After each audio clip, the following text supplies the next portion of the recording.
Okay, Ray, now you've got my attention. Can you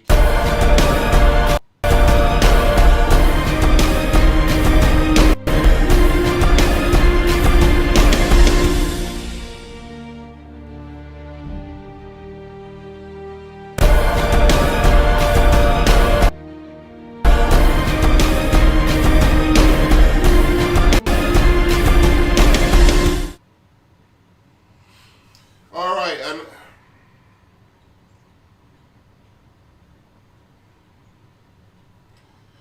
hello and welcome to another episode of With Enough at Prep Time. I'm your host, the Nerd Man, and we have some new news today that I wanted to share, even though I didn't want to be following this case too much more.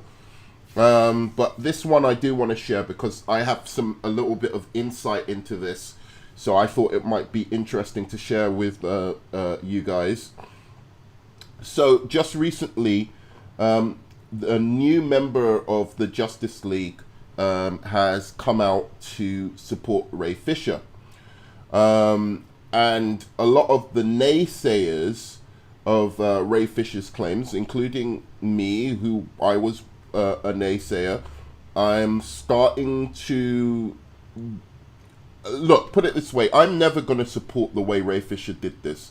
I think it was absolutely stupid the way he went about this, with the constant tweets with nothing in them. It looked like cancel culture, and I can't support that. I can't support trying to railroad a person on social media without giving them due process. Not going to happen. You're never going to find me on this channel.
I'm sorry, I just had some technical issues there. As I was saying, you're never gonna find me on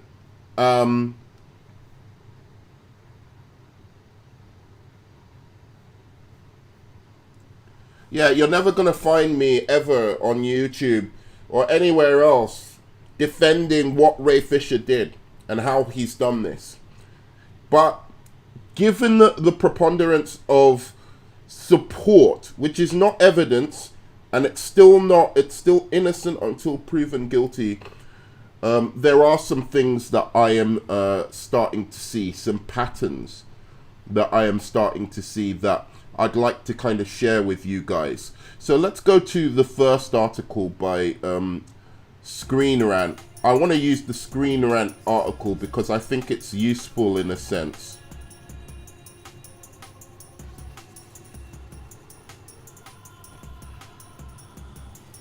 I think it's really useful in a sense because it gets everything down, and it also gets what people are how the naysayers are looking at this story.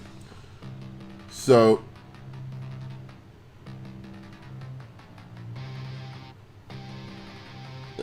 there. Okay, good.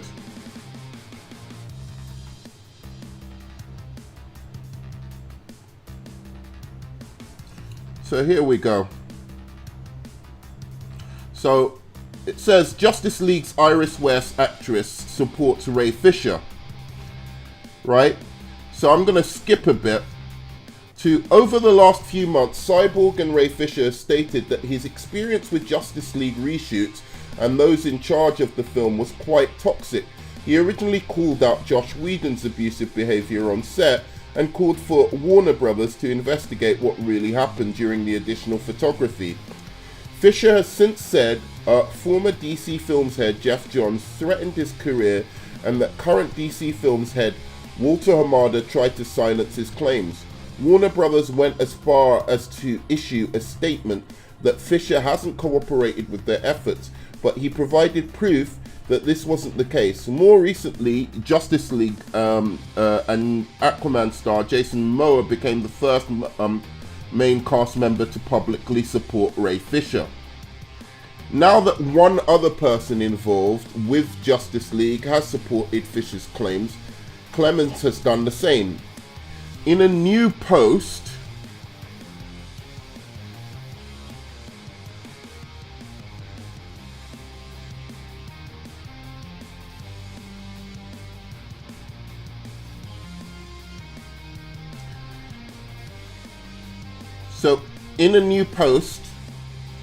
she has said she has retweeted the I stand with Ray Fisher.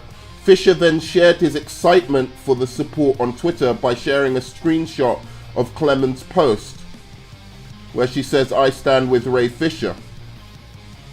Accountability over entertainment. He says, let's go, accountability over entertainment. Now, part of the glee of him, of how he's accepting the support is kind of weird. I would have thought you'd take a much more serious tone to all of this as you're building up evidence, but fine. Now, one of the things I want to say about Kiersey Clemons right off the bat is I'm a huge fan, loved her in Dope. She's a great actress, and her support lends some kind of credence to what I'm starting to build the theory of, which is that Ray Fisher is trying to suggest that there was some kind of racial animus on set. Not that there was any, that's the angle he's going with trying to make this an actionable case. That something was going on where racial tensions were building up on set. And I think that is probably why he started this during the whole Black Lives Matter movement. So why do I think this?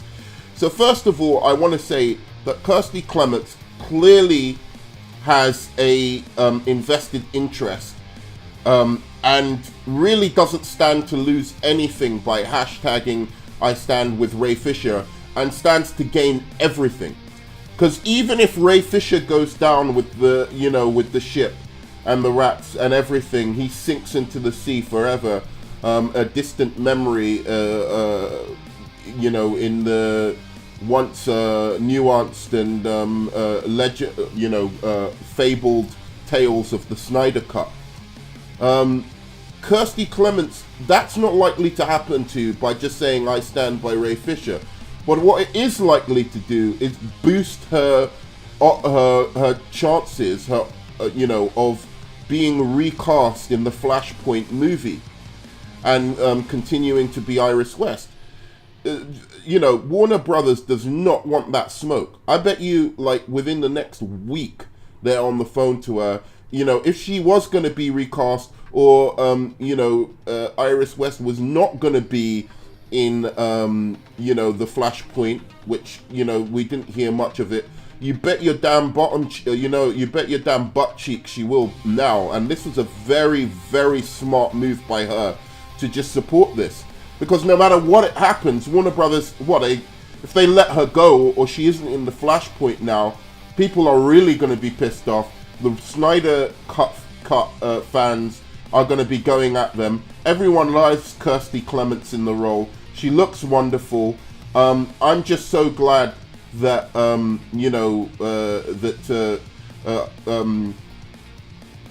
that the Flash actor Ezra Miller is gay because, you know, that means I won't be so jealous during their kissing scenes.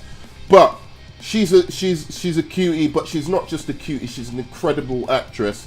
And I really looked forward to her performance as Iris West. I thought she was going to bring a level of spunk and, you know, a level of, you know, she was going to bring vitality to the character in a way that other actresses probably wouldn't. Would have made her more cutesy, would have made her just damsel in distress.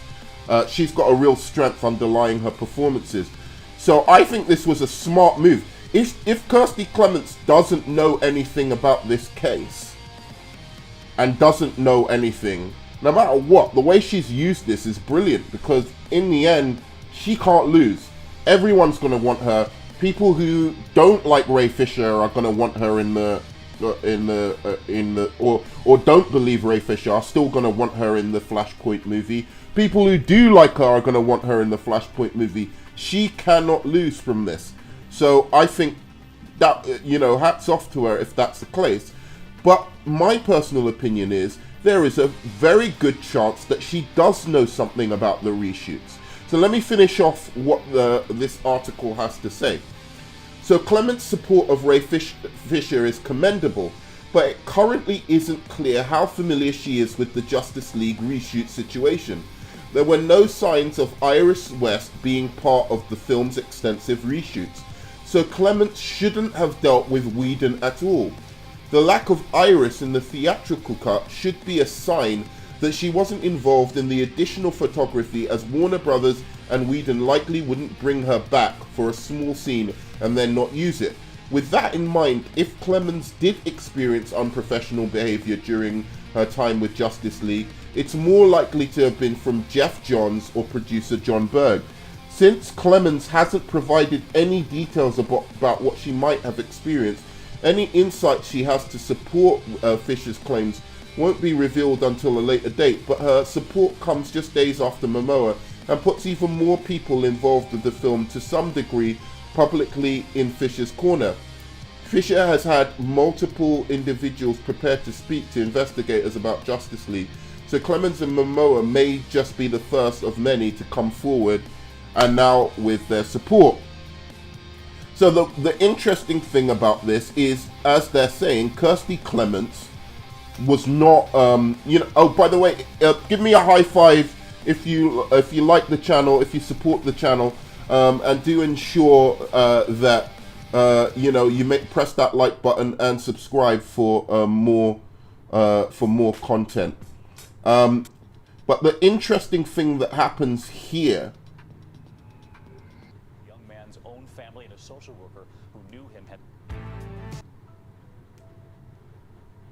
So the interesting thing that happens here, that is very, very important, is that you know, the claim that Kiersey Clemons wouldn't have been on set to experience abuse from Josh Whedon. So it would have been very, very unlikely that she would have had any experience of Josh Whedon whatsoever. So why would she be standing by Ray Fisher? Now, I really hope that Jeff Johns survives this, because he's so talented. As long as he hasn't done anything really off, you know, the rails bad. But this is starting to look really bad for Jeff Johns, because Clemons' only experience, I think, unless she did come on set to speak to Jeff Johns, unless she was on set with Josh Whedon and he just didn't use her, or you know, Josh Whedon you know, called her up and said something, you know, silly about Iris West. I don't understand how she would have had any experience with Josh Whedon, really. But I will say this, you know, Josh Whedon was under a lot of pressure to bring this down by Warner Brothers executives, not by, you know, not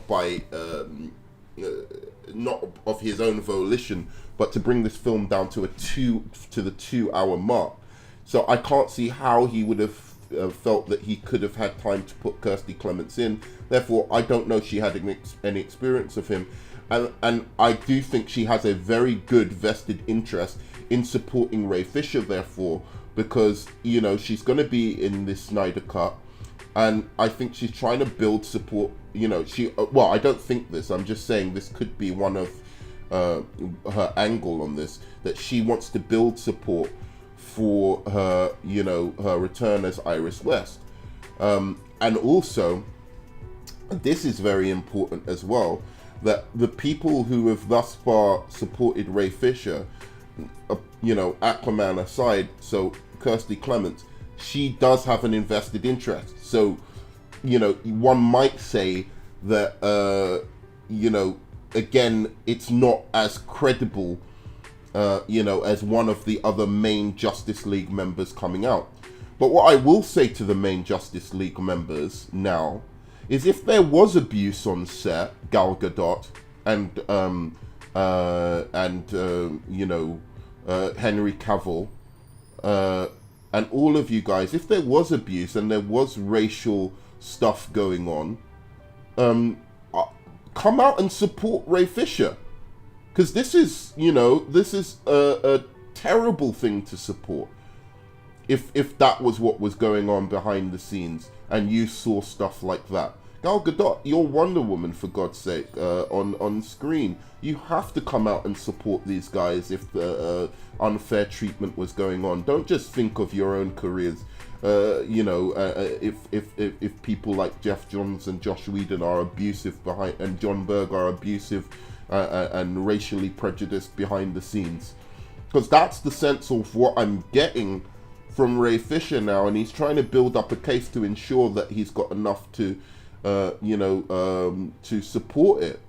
So the reason why I'm saying the rest of this now is I want to take you back to, take you back in history, to a time when a very, very talented director named Rick Fukuyama,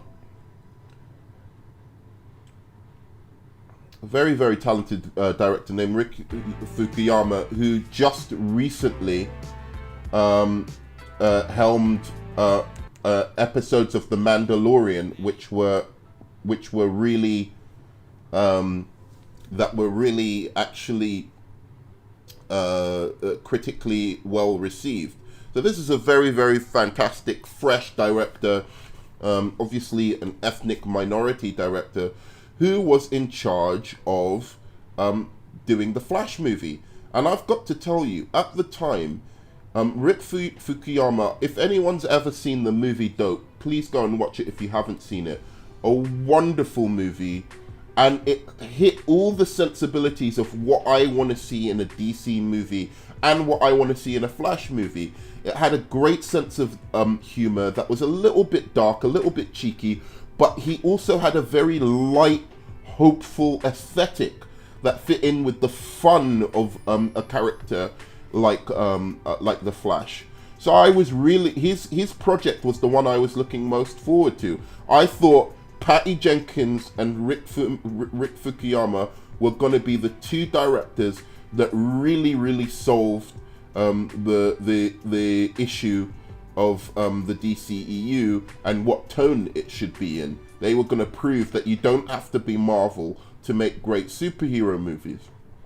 And I still believe that to this day. I wish I would delay the Flashpoint movie again if they could bring Rick Fukuyama back, because I really think he had probably a great idea for just an origin introduction to the character that was going to be a bit street, a bit hip, and a bit cheeky. And I think it would have been a really great movie. So, okay, so Rick Fukuyama, if you remember, was one of Zack Snyder's guys, right? And he was working on a project where, you know, probably Zack Snyder had a lot more input into the screenplay, but it was Rick Fukuyama who actually was writing the screenplay as well for The Flash. Now, he separated with DC over creative differences, as I mentioned before. Even though as I said, him and Patty Jenkins, the two movies with The Flash and Wonder Woman that I was most excited by, as somebody who didn't like what Snyder was doing with the Snyderverse. But Snyder, one good thing was he was giving other directors creative freedom to do what they want with their characters. And I thought Rick Fukuyama was going to bring it home. Now, if we want to go back, as I said, back in time, I had to look this up. When was Rick Fukuyama told that he should separate from, or that he was off the Flash movie? Now let's go back to the release date of Batman v Superman.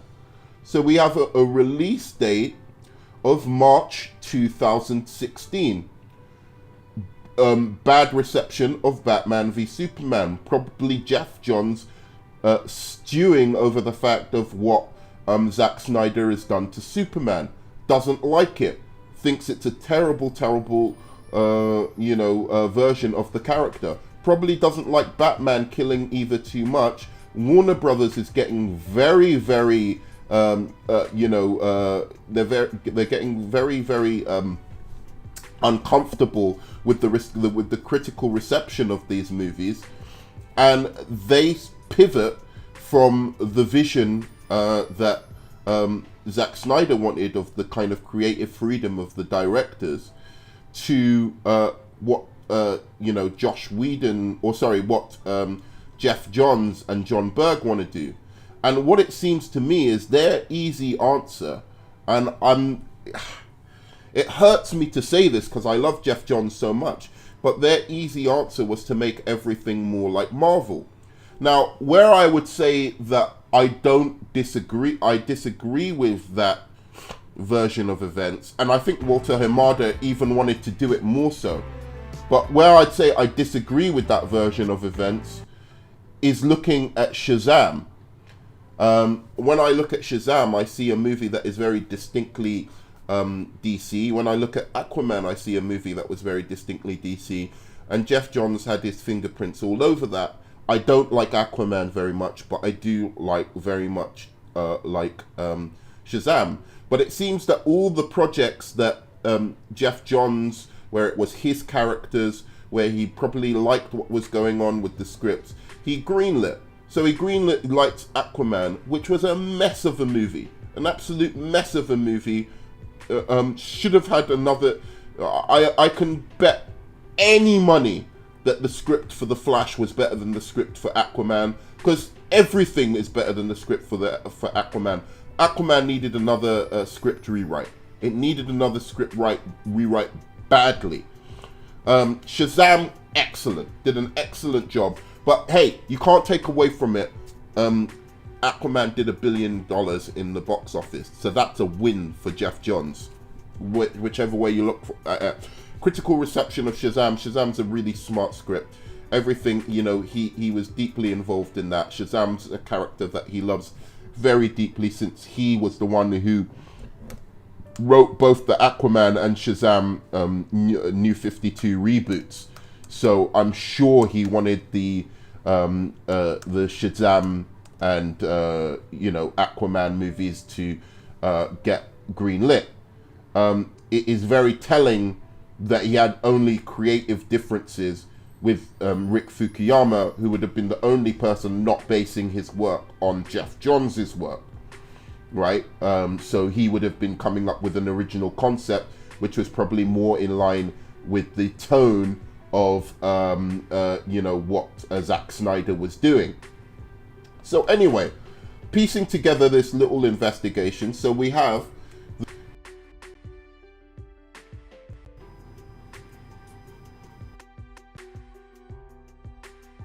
what happened there.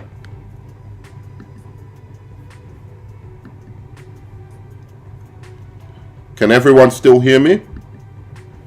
Let's look if we can.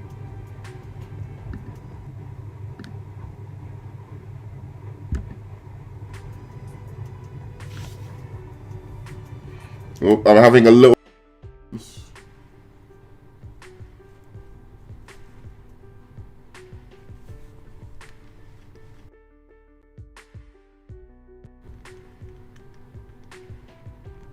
That's weird.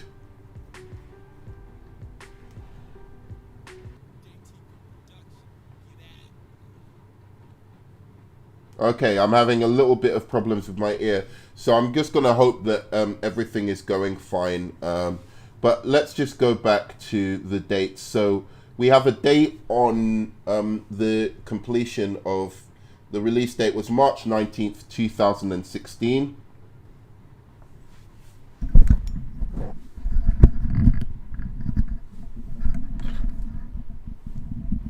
Getting a little feedback.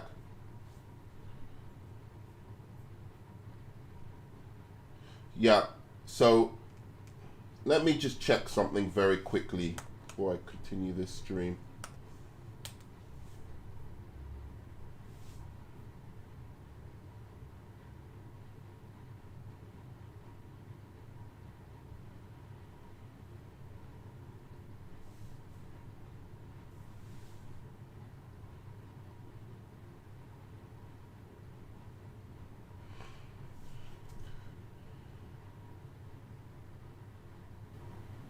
Hello? Hello?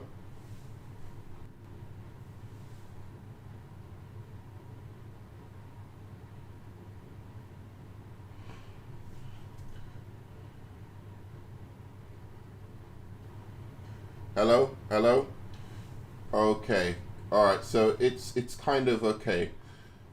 So as I was saying, please do give me a high five, like, and subscribe if you're enjoying the content. Sorry, I'm having just a couple of technical issues here.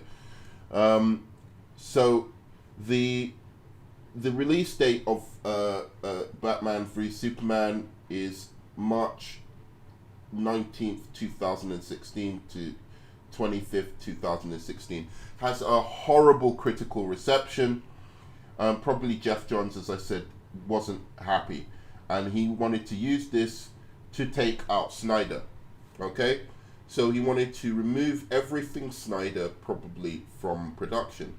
Now I hope, because I really, really like you, Jeff Johns, that you didn't use any racially insensitive stuff to get rid of these guys.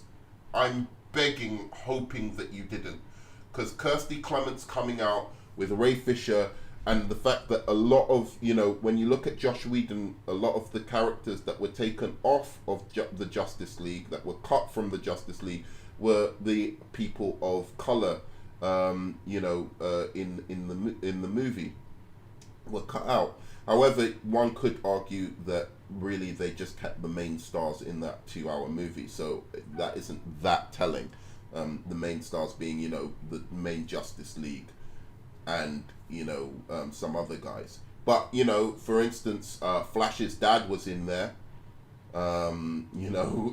whereas Iris West, Kiersey Clemons was not.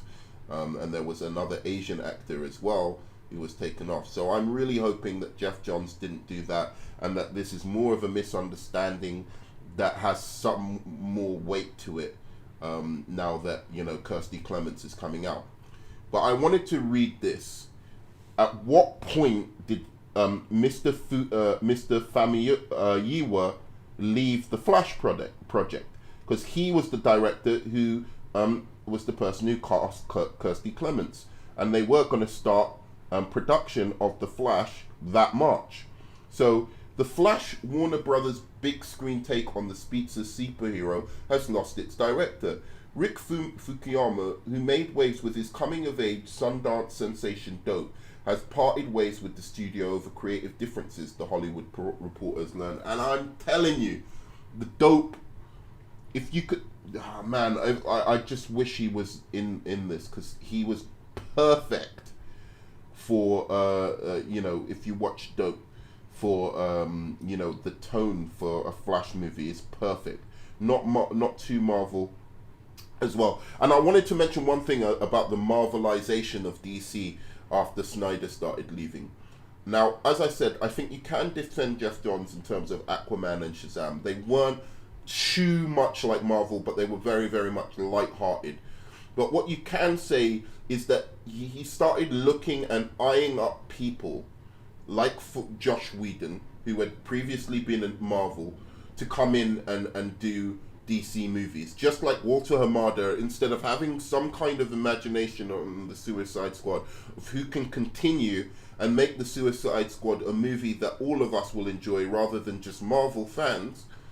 You know, there were fans, a lot of fans of the original Suicide Squad. It did turn over a profit. He goes and gets a Marvel director. For The Flash, they wanted another Marvel director before. Which was, they wanted a Marvel writer or something like that, until Ezra Miller stepped in, and everyone started bitching at Ezra Miller for doing this, for stepping in when the guys from who did Game Night and Spider-Man Far From Home wanted to take over the project. And I was not interested in seeing that movie at all. Although I like Game Night a lot, I really don't like their Spider-Man Far From Home, and I didn't want Flash to be anything like the Flash movie, to be anything like that. So, of all the people, Famuyiwa, I'm even Nigerian and I can't pronounce it, Famuyiwa was the best, I think, in terms of the original material. But even if you were going to take over, why are you looking to Marvel directors, Marvel people who've done successful things over in Marvel, to make doppelganger movies in the DC universe? I think that's a bad idea. Your best successes have been with taking original directors with original ideas that were distinctly DC. And I worry about the Suicide Squad after now putting together the picture of what has been happening behind DC. Because I think it's the Marvelization of DC and Jeff Johns spearheading some of that, and some of the DC execs getting greedy and wanting to do what Marvel were doing, which caused a lot of the creative problems. The problem with DC was Snyder. I'm sorry. That was the problem with DC. He doesn't make great, films that everyone loves and everyone gets behind, and he's not a great narrative storyteller. Famuyiwa is a good storyteller. He is a good director. He can tell a coherent story, and he should not have been punished because you don't like Zack Snyder anymore. Zack Snyder's films are separate. Just because Zack Snyder chose him does not mean he was a bad director for that project. I think he was a fantastic director for the project. But anyway, I'm getting off pace. So Famuyiwa has been on board since June development of the project, even overseeing the casting of Kiersey Clemons and Billy Crudup in key roles. The movie, which is to star Ezra Miller as Barry Allen, the fastest man alive, was in production as it headed towards a March 2017 start date with a release date of March 16th, 2018.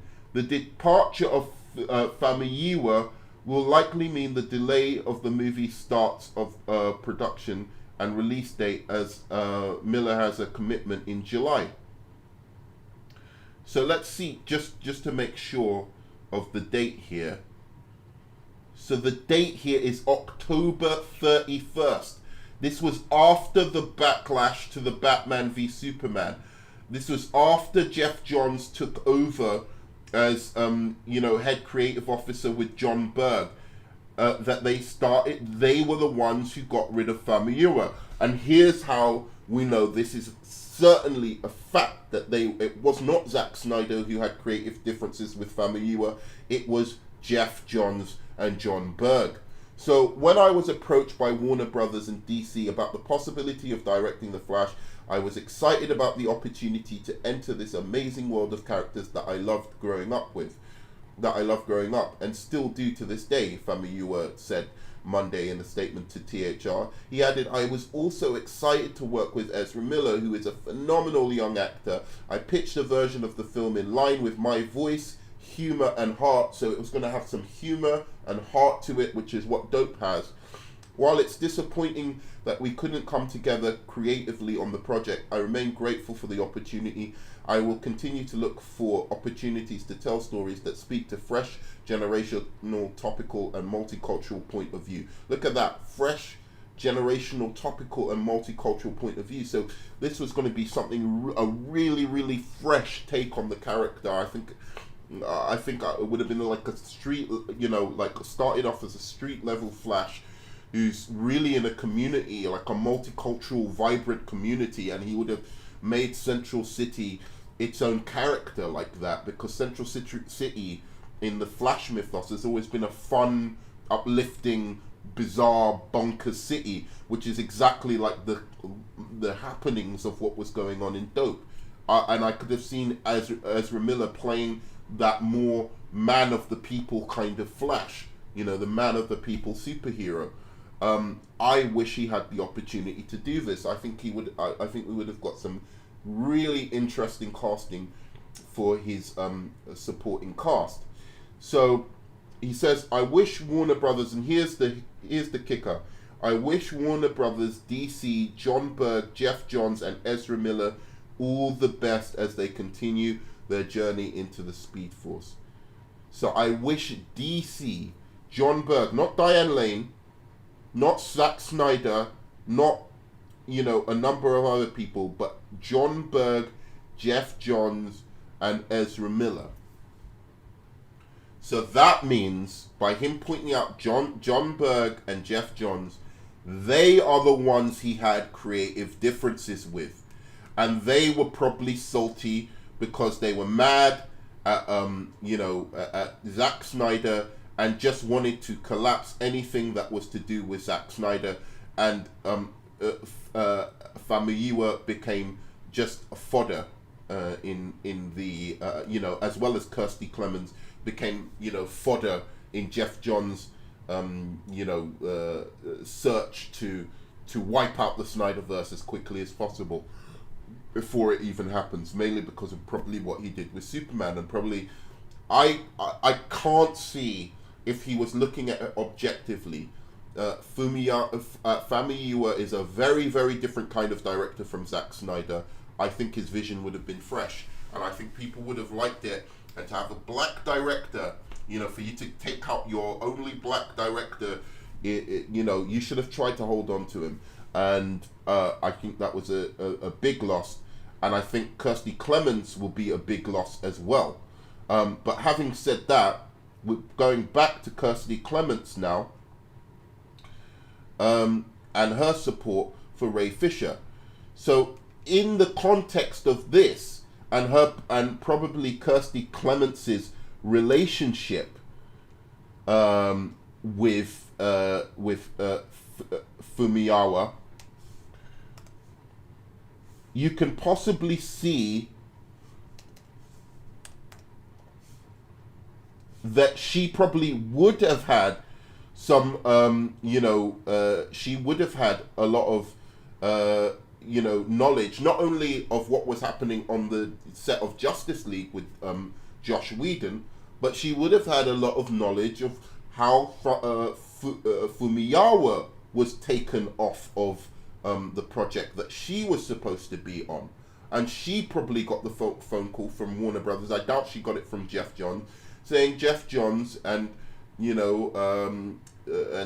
John Berg they've got different ideas about where they want the Flash to go, and we're not sure about your future on the project anymore, Kiersey, since Famuyiwa has sadly had to leave. So again, this gives a lot of weight to the fact that something went on with Jeff Johns going on a huge power trip because of how offended he was by what Snyder had done. To be honest, I think Suicide Squad was okay. I thought it was quite good. I didn't like Man of Steel. I thought BVS was okay, but it was, Superman, what was going on with him in that movie? He doubled down on the darkness. It was a bad idea. Zack Snyder really had the opportunity to make something special. He didn't, unfortunately. But having said all that, that is no excuse, Jeff Johns, to start taking out people and to be very culturally insensitive about how you do it. You've got it looks now I can almost guarantee Jeff Johns isn't racist. I've read his comics, and the way he depicts black people in the comics, the fact that he has very multicultural casts in a lot of his comics as well, where he does origin stories, the way he fleshed out the Shazam thing. So I think he might be colorblind as opposed to actually racist himself. So I want to defend him on that and say he is innocent until proven guilty still. But this adds some complexity. This adds another twist in the saga of what is happening with Jeff Johns and this production. So that's me. I wanted to take you through that whole thing and how I'm seeing what's going on, and perhaps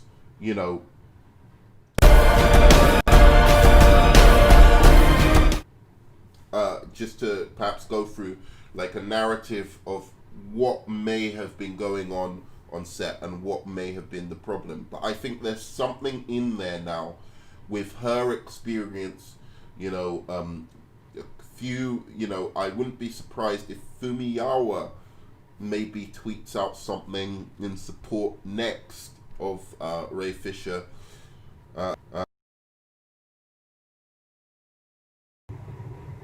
Hello? Yeah, of Ray Fisher. So that's me. I love you 3000. Thanks for all of your support and for watching the video. Please give me a high five, like below if you did like the video and you liked the discussion. And I huge fan of Jeff Johns. I really hope you didn't do something stupid, bro. Really hope you didn't. But Kiersey Clemons, I wanted to give, because people were being dismissive of her support because she wasn't on set of Justice League. Well, I wanted to give the other side of the story, because she could have had an experience via Famuyiwa, and they may have been, able to get to Ray Fisher and talk to him about that experience and the fact that she was cut out of the movie as well of Justice League. So that would have been her experience with Jeff Johns and John Berg. But yeah, as I said, thank you so much for joining us. Really appreciate all the views and support and love that I've got recently for people coming on the show. And I want you to slap and give me a high five if you appreciate the video. And yeah,